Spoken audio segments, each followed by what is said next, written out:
Perfect. Hey, Masuma. Welcome to the podcast of Let's Figure It Out. I would like to start with how are you today? I am good, doing what I can to make a dollar out of 15 cents. That's amazing, and it's always good to have these kind of conversations after the day is done, and plus it's quite a bit of a summer going on. But so thank you so much for taking the time from a busy schedule. Uh, would love for our listeners to have a quick introduction of who you are. So would you give us like a quick intro about yourself, like a brief intro? Yeah, so my name is Masuma McGarrigle. I live right here in Center City, Philly, city of brotherly love. And I am the co founder at Rivet. We specialize in building out go to market and leadership teams at early stage tech companies. My relationships are only with founders typically, and I work with them when they're in pre seed funding, usually up to around Series D. Most of our clients, they typically fall within the fintech, artificial intelligence and machine learning, Web3, and blockchain ecosystem. And in addition to that, on the side, I typically teach over at the Drexel LeBeau College of Business. I teach juniors and rising seniors. Sort of the principles of job searching, careers, and networking. And I've been doing that for just about 2 years now. That's amazing. So you are actually working and giving back to the community in terms of like how to network better, and we will definitely dive more into that in one of our segments. But would love to start digging more in your current role, like at the Rivet Recruiting. So can you give us an idea of like how did you get into this recruiting for like specifically for the early stage startups? Yeah, so I will say every recruiter you speak to falls into a specific niche. And typically it's not a niche we picked for ourselves. It's something that very organically happens. So when I got into recruiting it was around 2016 after I graduated college, and I found myself falling into that tech ecosystem by late 2017 when we started to see a really big boom in these early stage tech companies really populating the New York area outside of San Francisco. Now today my business is predominantly early stage tech companies, usually before they even have HR teams, which is why they use me for hiring. And the way I've fallen into this was really word of mouth and building good reputations with the sales teams and leadership teams I'd placed in the past. Once you make one or two successful placements, your name is all you have. They're always going to come back to you, whether they're hiring, whether they're looking for a job, whether they know someone who's looking to scale their team. So up until today, it's really been word of mouth. And it's really been just about my name and my reputation.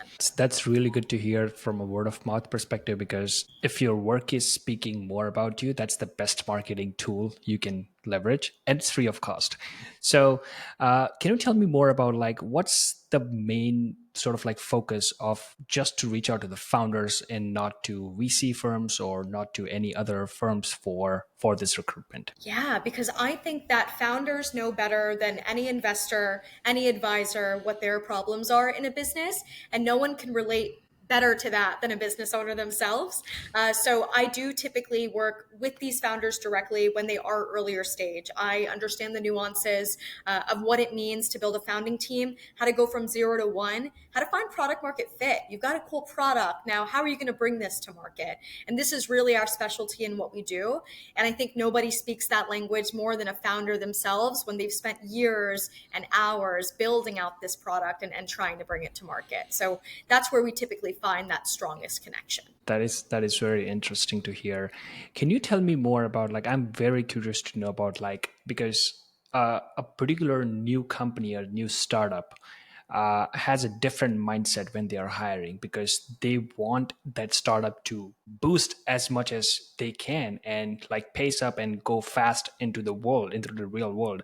What are the challenges, and can you give us like an example of like what the process looks like recruiting for an established company versus a startup? So I will say I'm a little biased. I love recruiting for the startups versus the established ones simply because we get to really dictate a little bit about what the process looks like. So when I'm Sure. dealing with, let's say, a seed stage or Series A company where maybe they don't have too much infrastructure and they rely on Rivet to really build it for them, I'm able to work directly with the founder to really facilitate the process And just so you and maybe some of your listeners are aware, that typical hiring process for a founding team is a little bit quicker, a little bit more informal, and a little bit more human, which I think people appreciate. It's typically a first 30-minute call with the founder. If that goes well, they'll likely invite you for a longer, maybe 45 to 60-minute call. If that goes well, they'll send you some semblance of a case study, depending on the seniority of the role, to understand your process or logic thinking. And you'll likely come on site, present that. And as a final round, they'll likely have you meet one of their advisors or one of their investors, just to really get that second green light before making the hire. Now, the difference when you're dealing with a Series D or post IPO company, be ready for a more formal, more regulated, and a much slower process. Those larger companies, the Salesforces, the Spotifys, which are all fantastic, are going to have much longer processes, from an initial HR screen to follow up questionnaires that you may need to fill out, down to panel interviews to make sure you get the green light from a department. So it is vastly different, but I'll say hiring processes are quicker and dirtier at early stage startups, which are why they're more my thing. That's so true, because as much as your team is getting bigger, as your company is getting bigger, you have more processes in place, and when you have more processes, you have to follow those guidelines, you have to follow those timeline. But with the startup, the mindset is completely different, and that's what I want to learn from you today. Is like, what's the typical mindset you have seen in the candidates? Excuse me, when you are hiring for a particular role, whether it's a C-suite role or whether it's an individual contributor, what's the mindset looks like? Yeah. So I think the mindset that I would describe for someone in a startup would be intellectually curious, very tenacious, incredibly humble. And this is kind of hard to describe, but I call it the fire in the belly. You either have it or you don't. And I think with the candidates that we are so lucky to place at startups, you speak to them, and the thing that shows me fire in the belly, you send them a text, they respond in a millisecond. You send them an email, they'll respond within the hour. You call them, they'll text you within 2 minutes and say, I'll give you a ring during my lunch break. There's that little bit of a fire and quick communication and strong follow-up that sort of tells me, hey, this person's made to be in a startup, because I bet they can do the job of 7 people in one, given the way they've been able to communicate here. That is true, because if you can multitask, if you can wear like multiple hats and be more curious all the time, it's pretty hard to like sustain in the startup culture. And there are not everyone is built, or everyone is like sort of in that direction. So I agree to your point. Now, uh, what are some challenges when you are, because I know startup is such a word, because with companies getting into like, oh, we have a new AI startup or fintech or health tech startup, and now everyone wants to dive into a startup because they're still on series A, and when they go pre-IPO or post-IPO, they're gonna get rich. Everyone wants to get rich. So it's pretty hard for you guys when you're hiring. You want to make sure that you pick your A level candidate or the golden tier candidate. What are the challenges you face when you are like hiring for like a C-suite role per se, because it's an important role into a startup sort of like ecosystem? I think the challenge, and I wouldn't call it a challenge, I would say it's a small hurdle that you have to get over, is finding people that are in it for the long run, especially when you're doing C suite and executive hiring, where maybe they're accustomed to making vastly larger salaries upfront in terms of cash. Typically, when I'm hiring for, let's say, a GM role, a C suite role, an SVP role, a head of role, these candidates are typically working off of more inflated salaries, and I'm sure it's very well deserved given their expertise. So it's really being able to sell them on the opportunity and what they're going to be able to gain long term. And I think that's typically a challenge, because when you are a seed or a Series A startup, you can't afford to pay a Google or L'Oreal Yeah. or Drunk Elephant salary, and that's sort of a little bit of a hurdle, but that's why they hire recruiting firms, to find the right entrepreneurial startup-esque operators that are willing to maybe take that short-term step back for the long-term gain. Got it. What's kind of like a trait you have seen, or like from a percentage standpoint, like people working with, let's say, Google of the world or the Microsofts of the world, and even they don't know whether they are fit for startup, because you just mentioned they don't want to live their big fat paycheck which is coming every other Friday, but they want to come into a sort of like a more adventurous world of startup. So what's the percentage of people sitting in those companies want to show interest and start working for a startup? Yeah, so, sometimes this is going to sound so egotistical. Sometimes I just know if you're made for a startup or not, given the first 15 minutes of the conversation I've had with someone based on their tonality. And I'll give you an example. Right now, Sure. I'm working with a Series A tech enabled marketplace that is trying to simplify the buy and sale of small businesses.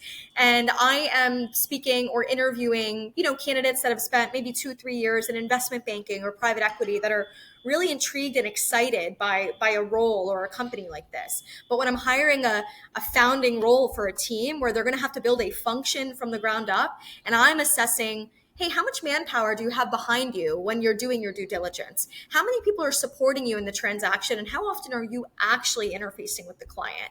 And usually they're speaking to me in fluff, corporate jargon speak. So, all the strategy, buzzwords, transformation sort of jib jab or whatever you call it.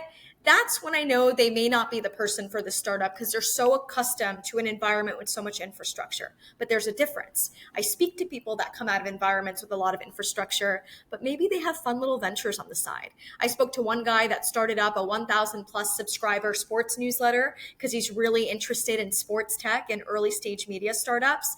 I spoke to another guy that started up a tennis business in college, ended up selling it to other students that were seniors before he officially left to get a full-time job after college. So when they tell you about some side fun ventures they've taken on, that's when you realize this guy or girl is made for startups. And you either feel that fire in the belly I described in the beginning or you don't, but I can usually make that judgment pretty early on in the conversation. That is so cool. So you're actually finding that one sort of like a small entrepreneurial uh, mindset, because if they, even if they're working for Google or like Microsoft or big companies, if they have something on the side, they still have that fire, that curiosity of like doing something of your own, or like doing something out of the box.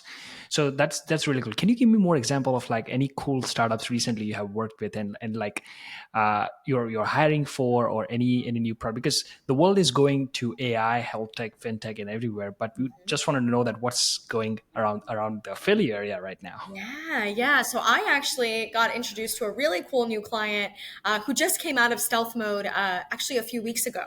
The company's called Dream Hub, and you might hate me for this because he is trying to replace companies like Salesforce. Wow. And you know this, Jeet. Everyone you've ever gone to college with may have gone into work in ad sales, pharmaceutical sales, med device sales, tech sales. Why the hell are all of them using Salesforce? It is this one size fits all solution.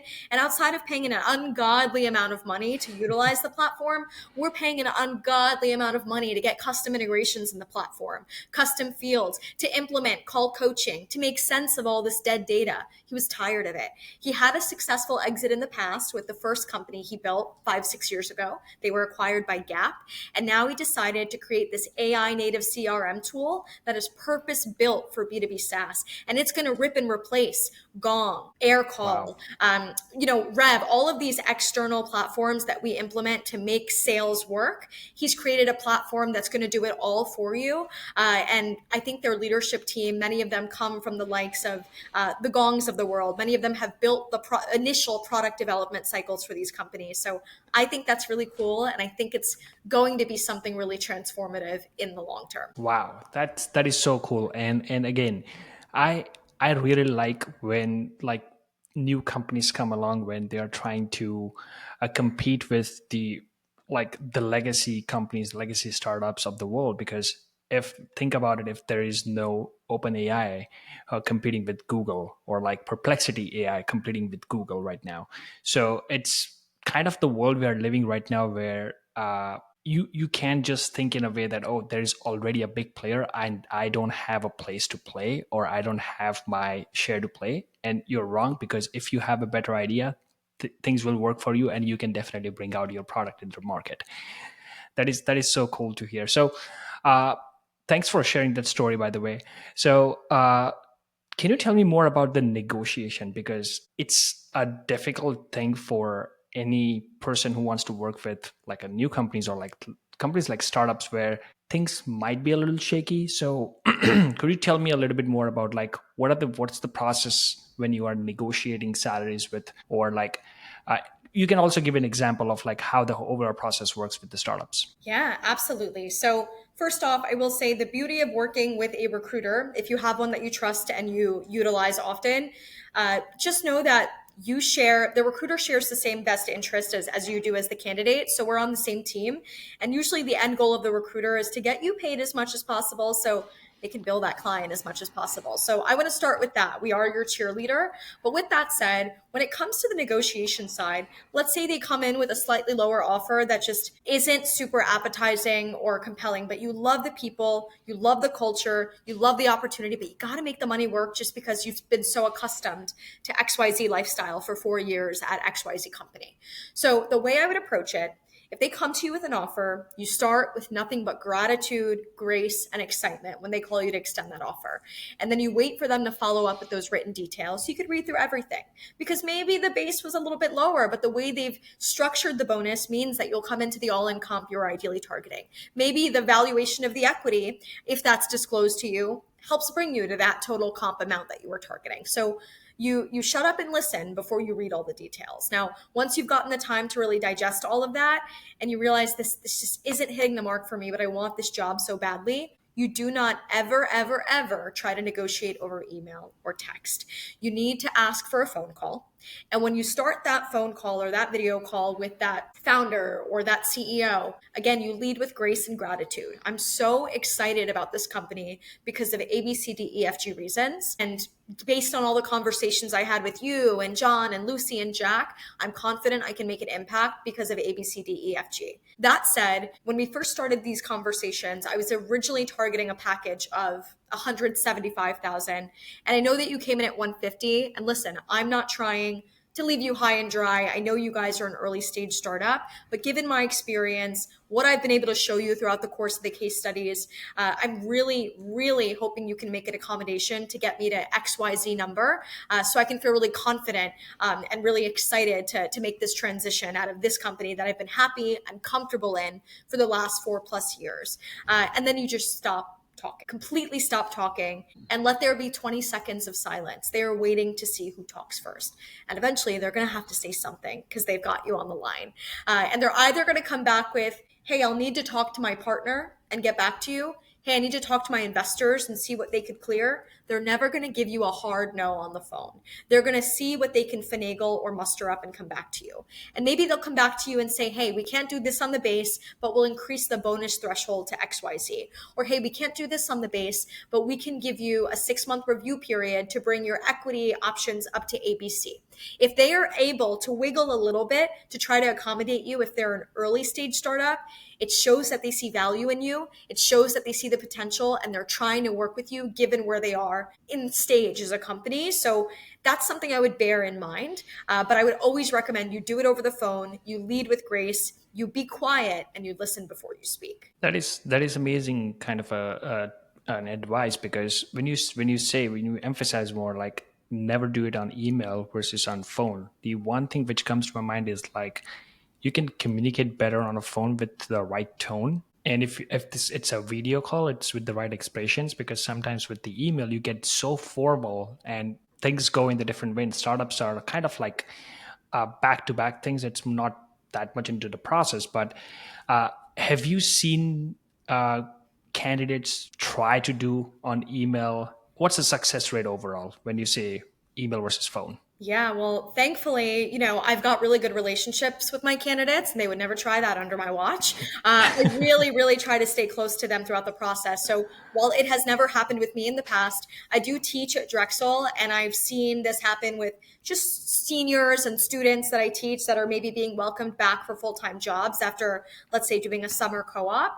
And I will say, I don't know too much about the success rates because these students are not active candidates I'm representing, but you're right, Jeet. The tonality and the way it's read can make it very, very easy for them to just rescind the offer. There's nothing stopping them legally from just rescinding the offer. They can just Yeah. say, no, we can't do it. We wish you the best of luck. It's not in budget. I just think that tonality and the way it's read is far, far better received when it happens over the phone. You want to remind them that you're human and you want to remind them why they liked you in the first place. And the best way to do that is either over the phone, over video, in person, which obviously is rare these days, but you don't want the tonality to be misconstrued. That is true. I completely agree. Uh, awesome. So thanks for sharing the whole story about like the negotiating part. Uh, for the next few minutes, I would like to talk about the giving nature of yours, where you're teaching students on networking, and LinkedIn is the place where we actually networked, and it's one of the biggest social like networking platform for professionals.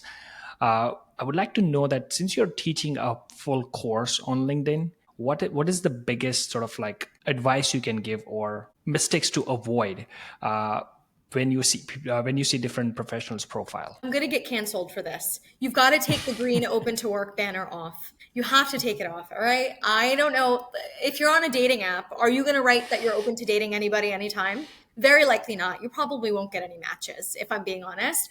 Sure. And, people are going to disagree with me on this, but the open to work banner, there is just a negative connotation with it. While I can't sit here and give you the science and the logic behind it, you can take off that banner and have a normal profile picture and just put on the open to opportunities button that is only visible to employers and recruiters. So friends don't have to see it. Your mom's aunt's grandma doesn't have to see it, but anyone that is in a decision making seat is going to be able to view that through their LinkedIn recruiter account. So that's number one. Disagree with me all you want, but I will just tell you that it takes away from the appeal of your LinkedIn profile. Two, it's very, very important that you have a profile picture on LinkedIn. I don't even reach out to candidates that don't have a profile picture on LinkedIn. And the truth is, these days everybody is either a bot. I speak to candidates that I feel aren't actually human on LinkedIn sometimes. You never really know what you're getting these days. So I think a real human profile picture is important. And it doesn't have to be a professional headshot. If you're a college student and you don't want to pay a photographer, you don't need to. But go outside in front of a tree and have your friend whip out portrait mode. You want to have a profile picture on LinkedIn. It is going to increase the likelihood of recruiters and hiring managers reaching out to you. And then number three, another thing I would always, always, always advise, and I think all my recruiter friends are going to hate me for this, but if you are currently unemployed and maybe you were laid off 2 months ago, don't let your LinkedIn reflect that, because people aren't going to reach out to you. They're going to think that you're less desirable as a candidate because they'll just say they got laid off because they weren't good, despite the fact that maybe there was a budgetary issue. Maybe the company didn't have enough funding to be able to float your salary.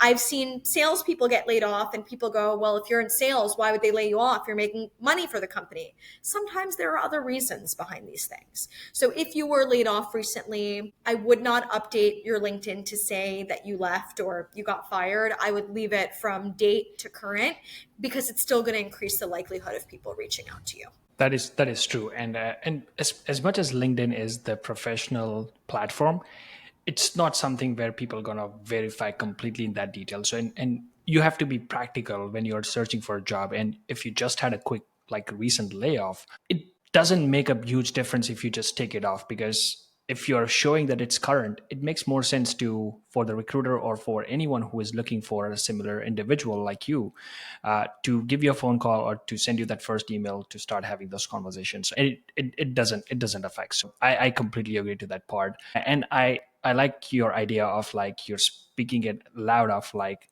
remove that green link of open to work, because you are valuable, so you have to show that value by not just open for everyone, but just like where you want to work or the industry you want to work for. That's so true. Before we wrap up, a couple of questions I wanted to ask is like first, Rivet is doing amazing job, so really huge congratulations on that part. uh, how do you like I think we discussed last time that you didn't have an actual website on, but what's the best way if any of the listeners who are like sort of like showing interest into startups, how can they reach out to you? Thank you so much on that. We have been in stealth mode for 2 years and we officially launched publicly on social media about 8 days ago. So Oh, things cool. have definitely Congrats. been going swimmingly well. So I appreciate that, Jeet. And if you are interested in connecting with us, you can just email us at info@rivetrecruiting.com and somebody should be getting back to you. Awesome. One last question before we let you go is there are like ton of new college grads who wants to work with startups. There are ton of people like me who have spent 5 to 10 years in the professional journey, like in industry, and then they want to work for startups. What's the one thing they can start doing today if they want to work? they want to work with any of the startups like healthcare or fintech or the AI? Founders love when you reach out to them. I have heard story after story after story from founders who love when people have just organically reached out to them on LinkedIn, but not with a spammy body chat GPT-esque message. While chat GPT is fantastic, you want to send them a personable note. So if you see something they're building, maybe you watch a podcast they're on that's interesting to you, send very personalized outreach. It works way better than you think. And you need to make sure that when you do that outreach, it doesn't come off as a what's in it for me message. It more so comes off as a I'm really intrigued in what you're building. I would love to be a part of what you're building. When can we have just an intro chat to see how we vibe? It's a little bit more of an informal approach. You're not going to treat it like you would treat an outreach message to a recruiter at Google. But I will say founders love when you reach out to them directly and reach out to them cold. So that would be my number one tip and number one bit of advice. It's going to get you a lot more leverage and a way higher response rate than you think. That is so true, because even in sort of like, this is my side project of like doing the podcast, and that's what I do on LinkedIn. I try to reach out to every individual, and I completely agree on that part, that do not be shy of reaching out to individuals, whether it's a founder, a CEO, or the person or the company you want to work for, because the first step is to reach out. What's the worst going to happen is they're never going to reply. That's completely fine. But if you don't reach out, there are high chances that someone else is going to reach out and take that job for you. So I definitely agree. Expand the network, reach out, and just stay focused. Things will happen for you, and one particular role will be definitely there for you. But that's a great advice, Musuma. Thank you so much for taking the time today from your busy schedule and sharing some amazing stories on how you are hiring for startups. And we wish you all the best with the Rivet recruiting. And we want to see more upcoming in terms of like how you are hiring. And we want to definitely want to do another episode down the road, talking about more about networking and how the overall startup has evolved. But thank you so much for taking the time. And again, congratulations on Rivet, and wish you all the best. Thank you so much, Jeet. It was great to be here. Yeah, thank you.